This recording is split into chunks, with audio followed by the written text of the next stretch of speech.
Hi everyone, today I am discuss about magnetic dipole moment of revolving electrons. देखो जो electron revolve करते हैं किसी ऑर्बिट में एक सर्कुलर पाथ में क्या करते हैं रिवॉल्व करते हैं. देखो an electrons being a charge particle constitute a current while moving a its circular orbit around the nucleus. जब न्यूक्लियस के चारों ओर क्या करते हैं घूमते हैं तो ये इलेक्ट्रॉन्स तो क्या करते हैं सर्कुलर ऑर्बिट में मूवमेंट करते हैं.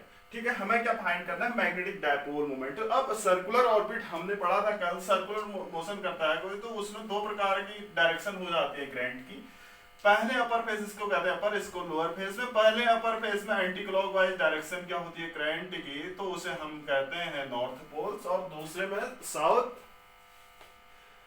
जब क्लॉकवाइज डायरेक्शन में करंट फ्लो होती है तो ये सर्कुलर ऑर्बिट टू पोल्स में डिवाइड हो जाता है. तो हम जब इसमें इलेक्ट्रॉन रिवॉल्व कर रहे हैं तो उसका मैग्नेटिक डायपोल मोमेंट्स फाइंड कर रहे हैं. सपोज जो रिवॉल्यूशन टाइम पीरियड है आपका टी है, ठीक है, तो आई करंट का इंस्टीट्यूट कर रही है तो basic unit of electric charge E है, तो आई इक्वल टू क्या होगा ई अपॉन टी. टी क्या है रिवॉल्यूशन टाइम पीरियड यानी 1 राउंड लगा रही होगी. ठीक है, इसके बाद E क्या है यहाँ पर basic unit of electric charge. If R क्या है, सपोज इसका रेडियस है, R क्या है इस सर्कुलर ऑर्बिट का रेडियस है, R सर्कुलर ऑर्बिट का रेडियस है, और V स्पीड ऑर्बिटल क्या है इसमें, V क्या है ऑर्बिटल वेलोसिटी है. तो time period, time is equal to एक फॉर्मूला होता है आपका, time is equal to distance upon क्या velocity.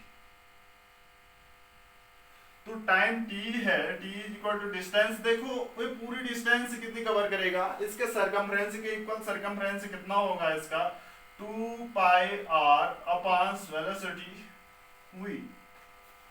Putting this value in equation first, from equation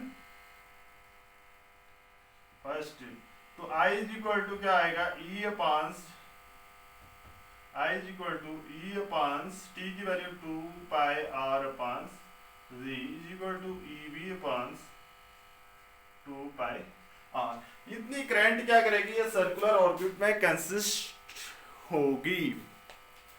I equal to EV upon 2 pi R.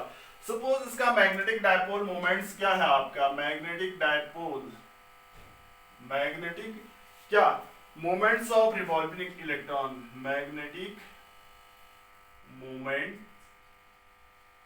Of revolving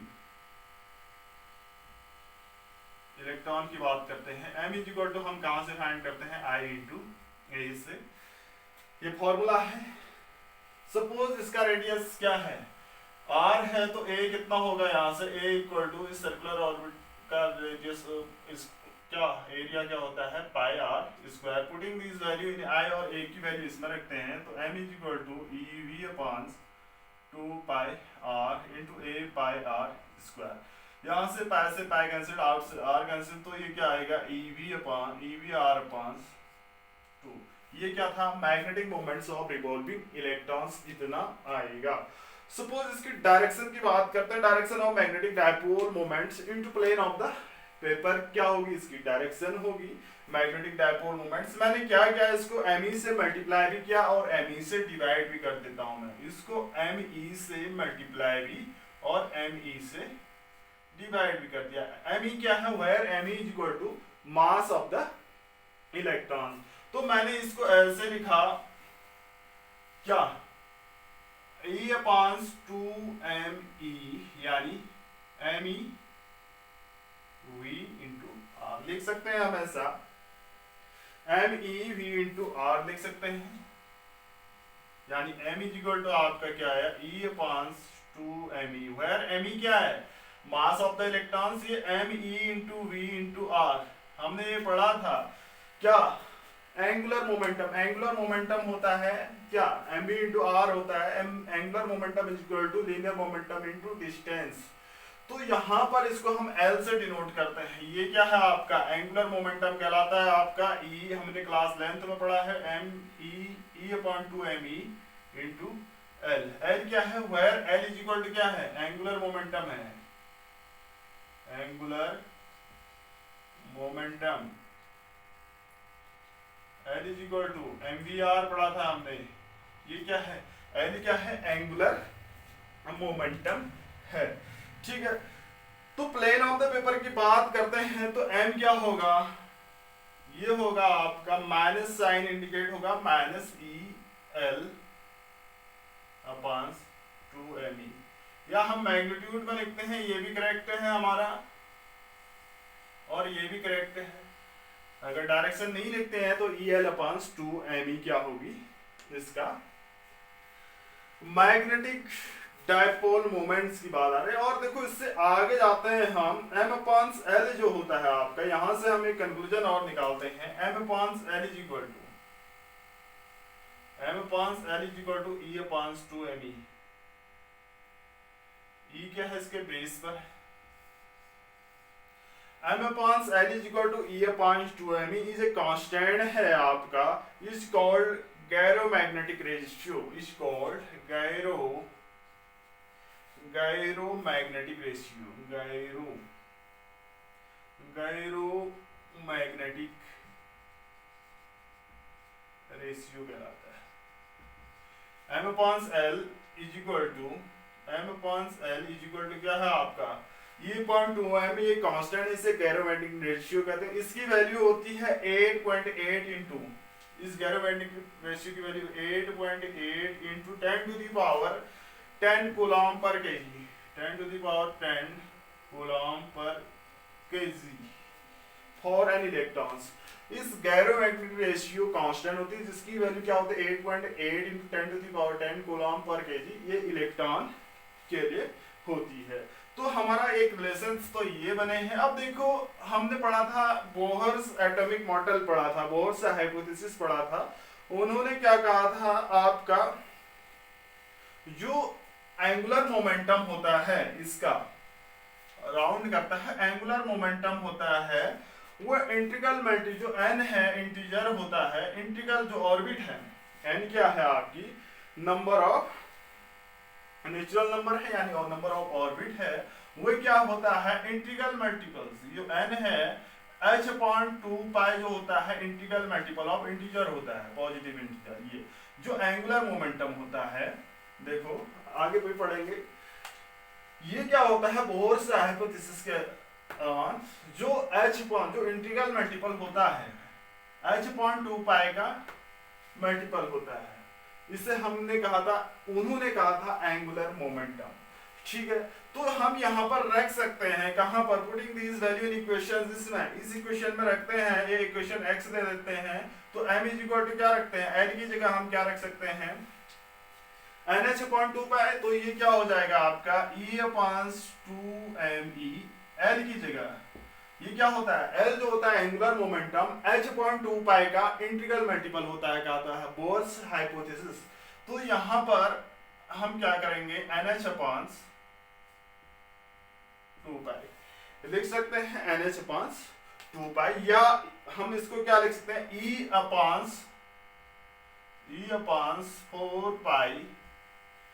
ME into क्या ns लिख सकते हैं ns। ये क्या है आपका magnetic dipole moments of revolving electrons. ठीक है, यहां पर क्या होगा n इज इक्वल टू 1 रखेंगे तो उस टाइम मैग्नेटिक डायपोल मोमेंट्स क्या होगा, मिनिमम होगा, वेयर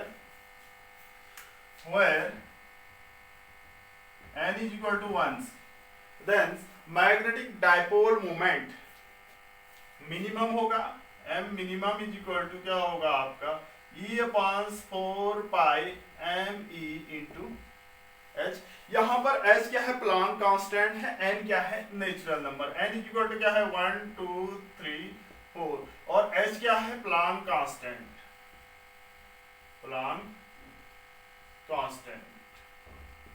ठीक है।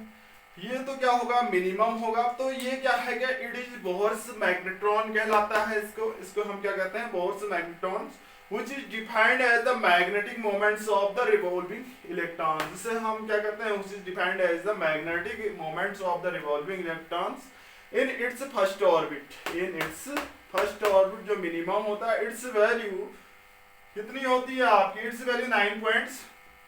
अगर कैलकुलेट करेंगे सारे कांस्टेंट है, एस भी कांस्टेंट है, ई भी कांस्टेंट है, by mass of the electron अगर इसको कैलकुलेट करते हैं तो 9.27 इंटू 10 टू द पावर कितना -24 एम्पियर मीटर स्क्वायर क्या होगा, इसकी वैल्यू होगी क्या, which is defined as magnetic moments of revolving orbit. So revolving electron in first orbit, its value is 9.27 into 10 to the power -24 ampere meter square. ये तो है magnetic dipole moments of revolving electrons. तो next topic है इसी के अंदर, इसी के आगे बढ़ते हैं, टॉर्क की बात करते हैं। इंपॉर्टेंट टॉपिक है आपका torque on a magnetic dipole. ये torque on a magnetic dipole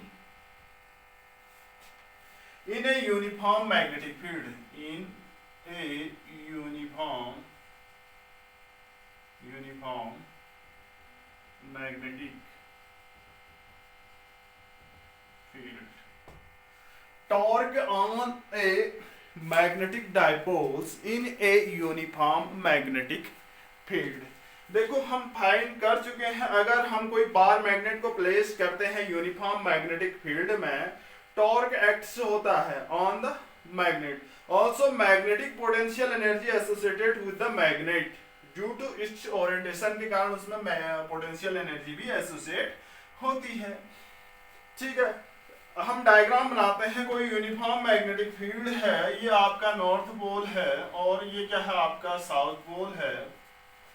इसके बीच क्या है, यूनिफॉर्म मैग्नेटिक फील्ड की बात कर रहे हैं हम। ये क्या है, यूनिफॉर्म मैग्नेटिक फील्ड है, एक समान होगा मैग्नेटिक फील्ड। ये क्या है, बी क्या है, यूनिफॉर्म मैग्नेटिक फील्ड है। इसमें हमने कोई बार मैग्नेट क्या रखा है, at an inclined theta angle पर कोई बार मैग्नेट रखा गया है। थीटा एंगल पर हमने क्या रखा है, इसमें कोई बार मैग्नेट रखा है। ठीक है, थीटा एंगल पर बार मैग्नेट, जिसकी इस बार मैग्नेट की लेंथ क्या है आपकी 2L क्या है, इसकी लेंथ है। यानी ये बार मैग्नेट भी एक पोल की तरफ बिहेव करेगा। ठीक है, 2L लेंथ है और ये सेंटर है, इससे भी क्या बना रहा है, थीटा एंगल बना रहा है। ठीक है, थीटा एंगल बना रहा है और इससे मैं यहाँ पर एक परपेंडिकुलर ड्रॉ कर दे रहा हूँ, परपेंडिकुलर ड्रॉ कर दे रहा हूँ। ये साउथ पोल है, ये नॉर्थ पोल है और यहाँ परपेंडिकुलर ड्रॉ किया तो इस पॉइंट को मैंने कहा A और मैग्नेटिक फील्ड ऐसा है। अब देखो यहाँ पर क्या होती है, इस बार मैग्नेट को हम मैग्नेटिक फील्ड में रखते हैं तो वो मैग्नेट कब इक्विलिब्रियम कंडीशन में आता है, जब उसकी एक्सिस मैग्नेटिक फील्ड की क्या है, पैरेलल होने के। यानी ये इधर की ओर फोर्स लगाएगा, एक फोर्स इधर को लगेगा और एक फोर्स इधर को लगेगा, तब ये मैग्नेटिक फील्ड के क्या आएगा, पैरेलल आएगा। तो यहाँ पर जो फोर्स लग रहा है इस पोल पर M इंटू बी, यानी pole strength into b use होगा। यहाँ पर भी इक्वल और अपोजिट लगता है, M इंटू बी। ये फोर्स लग रहा होगा ताकि ये इक्विलिब्रियम कंडीशन में आने के लिए क्या, ये मैग्नेट जो है अपनी एक्सिस को मैग्नेटिक फील्ड के पैरेलल लाना चाहता है। इस पर एक फोर्स एक्ट लगता है जो इसको लाता है, जिसे हम क्या कहते हैं, टॉर्क कहते हैं। तो फोर्स ऑन एन पोल पर जो फोर्स है आपका क्या है, mb है। ये फोर्स ऑन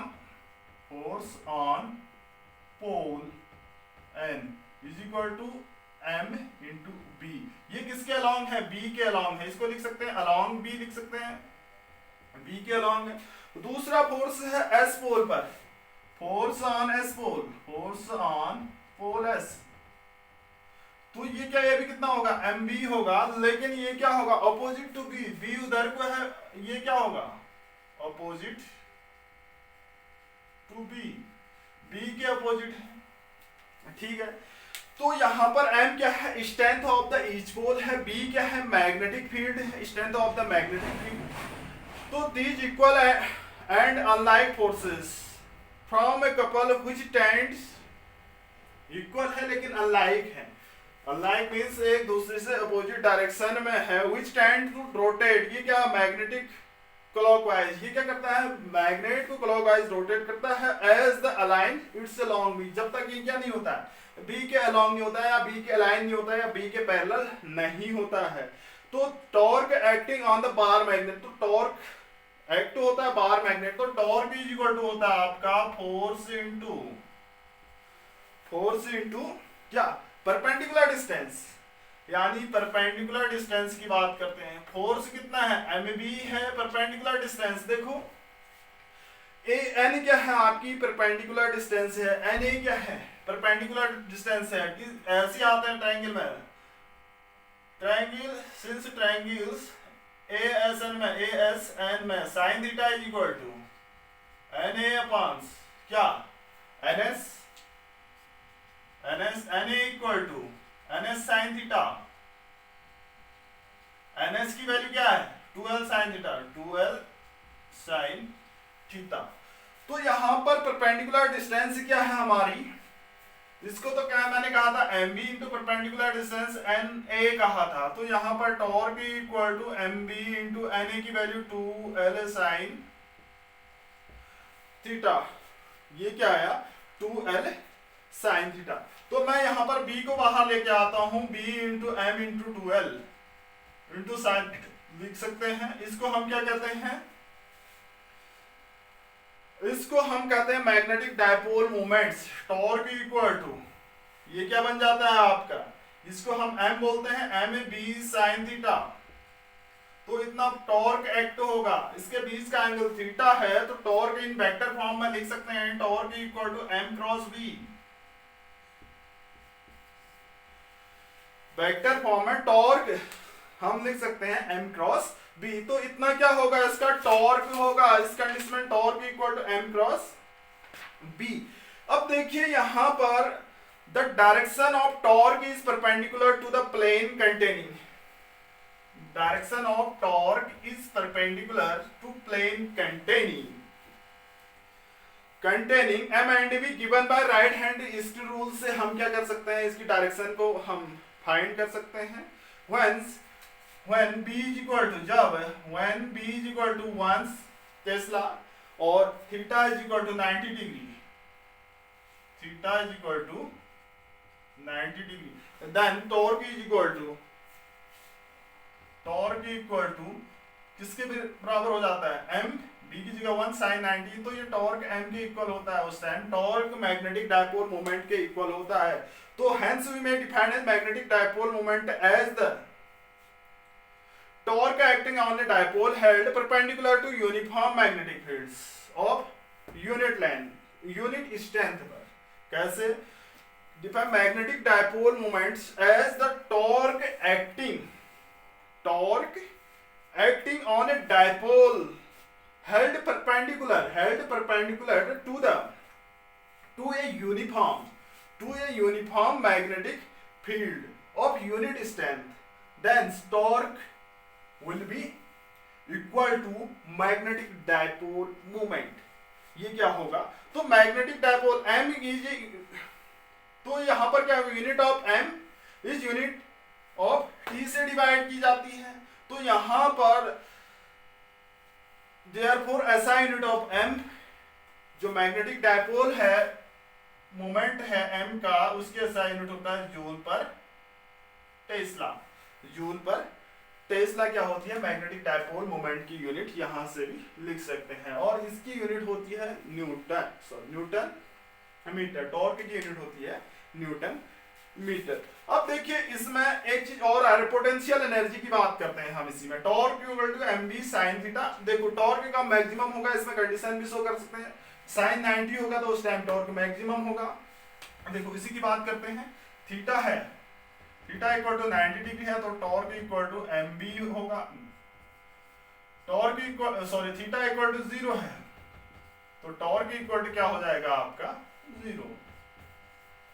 तो ये बहुत सारी कंडीशंस बता सकते हैं। अब देखिए यहां पर आपका इसी के अंदर है पोटेंशियल एनर्जी की बात करते हैं। पोटेंशियल एनर्जी अभी काम आएगी ये diagram, potential energy of A magnetic dipole, potential energy of a magnetic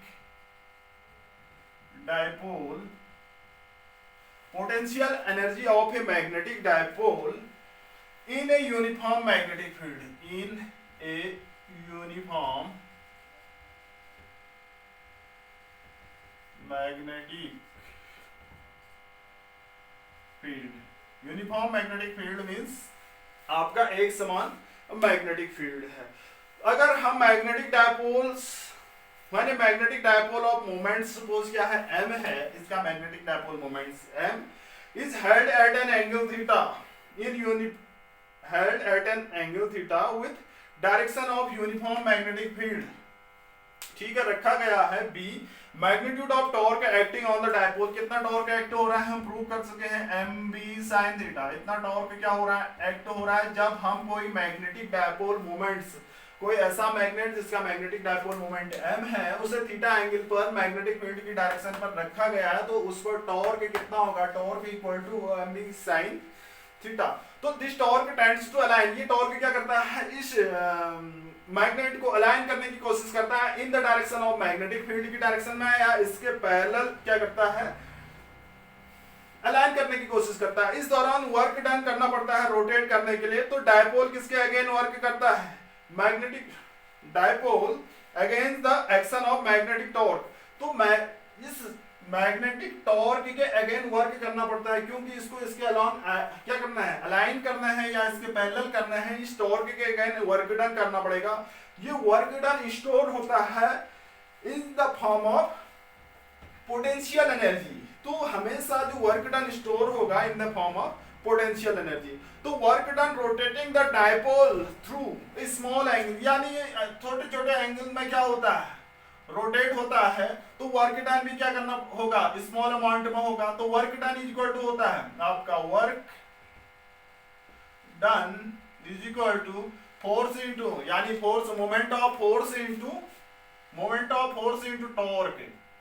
torque into moment of force into angular displacement की बात करते हैं.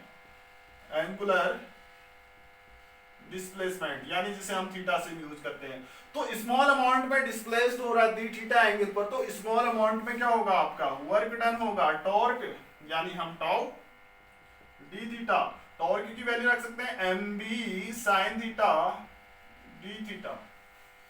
तो टोटल वर्क डन हम फाइंड करने के लिए हम क्या करते हैं टोटल वर्क डन फाइंड करने के लिए हम इंटीग्रेट करते हैं.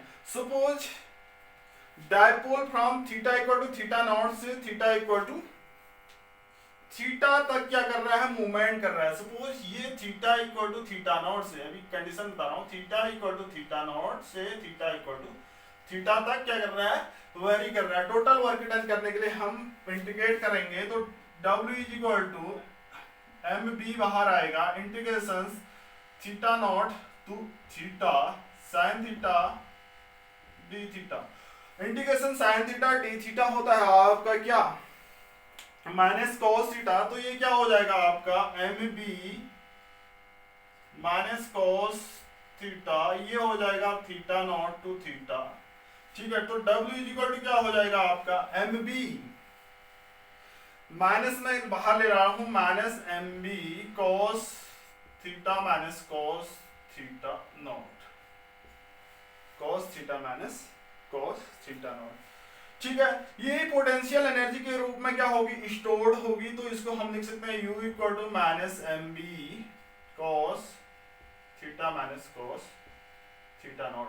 ये थीटा नॉट क्या है उसकी इनिशियल पहले क्या है कहां से कहां तक वेरी कर सकता है थीटा नॉट से थीटा. अभी मैं कंडीशन बता रहा हूं आपके. ये क्या होगा पोटेंशियल एनर्जी होगी स्टोर होगी. यही वर्क डन क्या होगा पोटेंशियल एनर्जी के रूप में स्टोर्ड होगा. ठीक है, इसमें कुछ कंडीशन है. लेट अस अज्यूम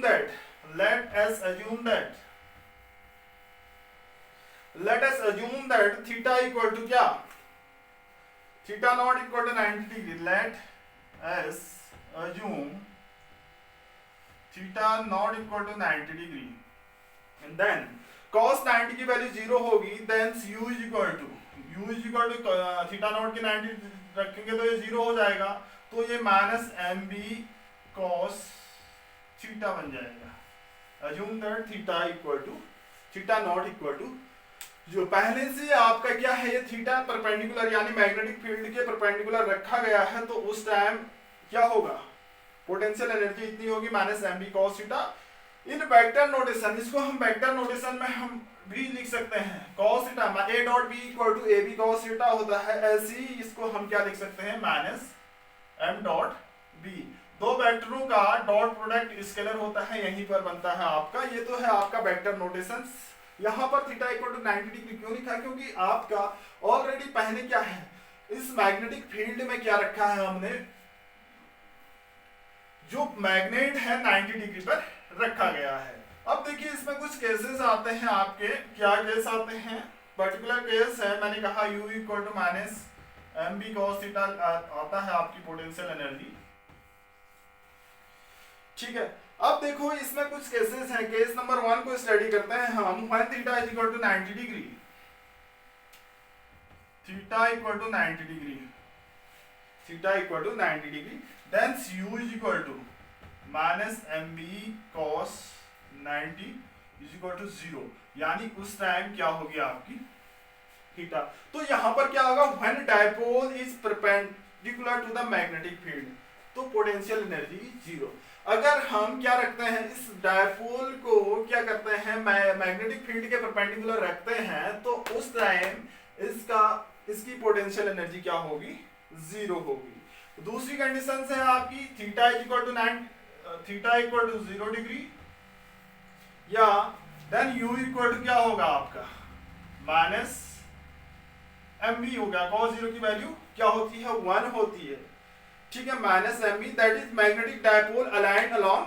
तो इस कंडीशन में ये मैग्नेटिक डायपोल इस मैग्नेटिक फील्ड के अलोंग क्या होगा, अलाइन होगा, it is a stable condition, stable equilibrium, ये क्या कहलाएगी आपकी स्टेबल इक्विलिब्रियम में होगा, स्टेबल इक्विलिब्रियम कब, जब थीटा इक्वल टू 0 है, इसका मतलब क्या है, मैग्नेटिक डायपोल जो है, यानी मैग्नेट जो है मैग्नेटिक फील्ड के अलोंग अलाइन है, तो उस दौरान ये स्टेबल इक्विलिब्रियम में होगा, stable equilibrium having the minimum potential energy, stable equilibrium में मिनिमम पोटेंशियल एनर्जी होगी, यानी minimum potential energy, having minimum potential energy. Next point है third last point, when theta equal to 180 degree, theta equal to 180 degree, देखो cos 180 की value -1 होती है, तो u equal to M B आ जाएगा, प्लस हो जाएगा, यहाँ पर पोटेंशियल एनर्जी क्या होगी आपकी, पॉजिटिव होगी।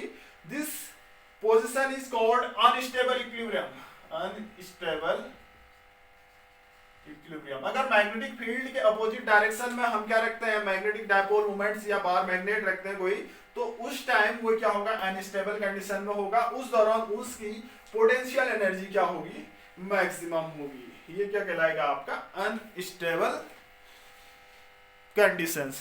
नेक्स्ट लास्ट आज के लिए, इसके बाद बहुत इंपॉर्टेंट टॉपिक है oscillation of A freely suspended magnet.